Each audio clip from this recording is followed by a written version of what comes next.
Hi, welcome back to the SidePlate Tekla Component instructional video series. In this video we will be covering grid matching. To get started, first launch Tekla and open up your Tekla model. We'll also launch our SidePlate application. If you haven't opened the SidePlate application for your project yet, you'll have to locate the SidePlate XML file that's been sent to you. So this should be placed inside your model folder underneath the folder called SidePlate XML. Once you locate your file, click on it so that it's selected and click open. After the file's processed, sometimes the SidePlate application opens up behind Tekla, so you just have to go down to your taskbar and click on it. So grid matching is actually the second tab of our application, and this is as of 2.3. And the very first thing we want to do in grid matching is click Load Grid Intersections. So this does two things for us. It first loads in green disks, or our intersections, for our Tekla model. Those appear wherever beam and column intersections are, as denoted here. And we also get red disks that are vertical. They appear where our SidePlate XML says there should be a connection. Now, the reason why they show up below the building is because we translate them below the building. So that way it's easier to match up everything.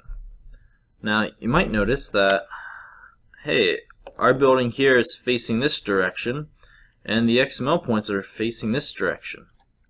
Well, it just happens that the engineer who created the analytical model, he created it 90 degrees orthogonal to the detailing model, and that's no big deal. It's just something to take note of. So first thing we want to do is get acquainted with our building. So if we notice here, we have two frames that kind of make an arrowhead point up there, and then we have two square bodies. Now if we look at our there we go. Then if we look at our XML ones, we have that angle up here and our two square bodies. So I'm confident that these set of connections will match up with this wall. But to verify, let's make sure.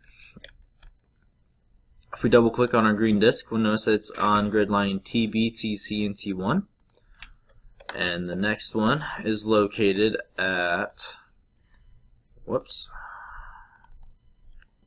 come on, there we go, TB, TC, T1. Okay. And then we'll just want to find the corresponding XML ones. This one is TBT1. This one is TCT1. Perfect. Seems like a match to me. So what we'll want to do is we'll want to click Align Intersections. Now we have to collect intersections that are on the same XY plane. If we try to select ones that are vertical from each other, we get this nice message box saying, please pick 2 points in the same horizontal plane. So what we want to do is we have to select two that are on the same XY plane, so that way we know how much we have to rotate all these points by. Then we'll want to select the Tekla intersections in the same order. So now we can see that they're intersecting, so what we'll want to do is we'll want to check alignment in our application. This tells us that we have 5 misaligned, no big deal. So we'll just move around this one here. We will move him to there. And then we will check alignment again. And we only have 1 point selected now. So we will move him to his proper location too. And one last check for sanity. All intersections are aligned. Now, if you wanted to look at each mismatched intersection individually, you could have by clicking Zoom to Single, and then you could have cycled through all of those. So let's go ahead and click Save. Now that our XML file has been updated with the appropriate grid information, we'll want to validate our model. Now, the reason why we want to do this is to make sure that there's nothing in the model where SidePlate connections go that would break our component. So we have programmed our things for we have programmed our component to work with only vertical columns, for example. We have noticed that some columns have been slanted in the past. So when we click Validate Model, the very first check will happen would be to check the column slope. So we can click zoom to see which guy he's talking about. So we can see, oh yeah, he's not straight. He is crooked. And we can verify that by looking at him. He says beam properties when double clicked versus when he should say column properties.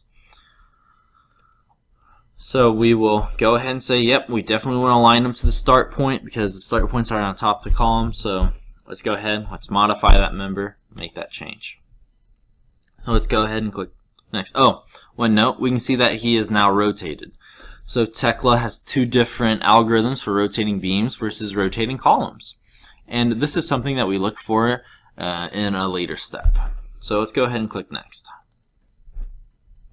We also care that the beams go to the center line of the column. So the beam endpoint, we want it to be on the center line of the column. So we don't want the z's of the start and endpoints of the beam to match up with the z's of the column. We just care about the xy is within a small tolerance of the xy of the column center line. So we can see that, yeah, he goes past the column center line by a little bit. So let's go ahead and click correct, and then we'll click modify member. Then we want to click our next button. So here is where we are checking to see if columns have the correct rotation. If you notice, the member ID shows up twice for each column. So all this is telling us is that, hey, there's more than one connection on this column that has an appropriate rotation. So let's go ahead and zoom to the first guy.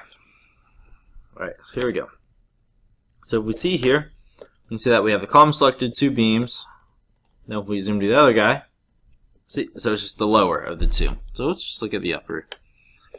So in our dialog, we ask you to align to beam 1 or to beam 2. Now, if it's an A-type connection, what you're looking at, there'll only be one beam available, like this, and you'll just only have the one option to select. In a B-type connection, there are two beams to choose, but it doesn't really matter which one you align to because the beams are the same size. In a C-type connection, beam 1 is always the smaller of the two beams. And you can go through and identify which one is beam 1 or beam 2 based off the IDs here below the checkboxes. So let's go ahead and say align him to beam 1. And let's zoom to this guy. So he was our slanted column that got auto-rotated for us. So let's go ahead and fix him too. Then we want to click modify members. Perfect, they're looking great. Then we want to click next. And then the last check that we make is to make sure that all of the member sizes are correct. Make sure that they are the appropriate sizes as designed by SidePlate. So if we're zoomed to our first one, so we're looking at a beam here. We can see that he is currently a W21 by 55 when he should be a W21 by 50. So let's go ahead and correct that. Now, before you correct that, make sure you double check your drawings to make sure that you have drawn it. You have drawn the beam or column according to the drawings. If there is a discrepancy, please reach out to SidePlate. And then let's look at our next column. Let's go ahead and zoom. Here we go. We can see that he is currently W21 by 132 and should be a W21 by 66. So we'll go ahead and correct that guy. Click modify members. And then there's no more steps after this one, so we can't click next. So we'll just click finish. So what that does, it now says, hey, our model appears to be valid. So let's go ahead and let's auto apply our connections. Now before we click this button, make sure that you have configured your model. We're not going to do this at this point in time, but there's a separate video that you can check out there. So make sure you always have your XML file configured for your project. Okay, let's go ahead and click Apply SidePlate Connections button. So what this is doing, it's applying the connections one by one into your Tekla model. It will then, once it's all done, it will then say, hey Tekla, I am done inserting the connections. Please go ahead and update to show the user all the connections that I've inserted for them. So this model contains 172 connections. It doesn't take a long time to insert that many, but it does take a little bit. So let's just wait.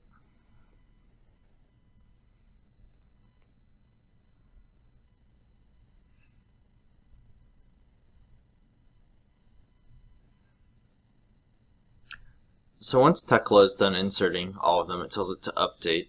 And I find in the 2016, 2017 versions of Tekla that the screen will go black while it's drawing all of the connections. Now there's no reason to worry or to fear. This is just Tekla working really hard in the background to draw all the connections for you. Well, here we have it. 172 out of 172 connections have been placed into the model. Thank you so much for tuning in, and please watch our other videos. I hope that you have a great day.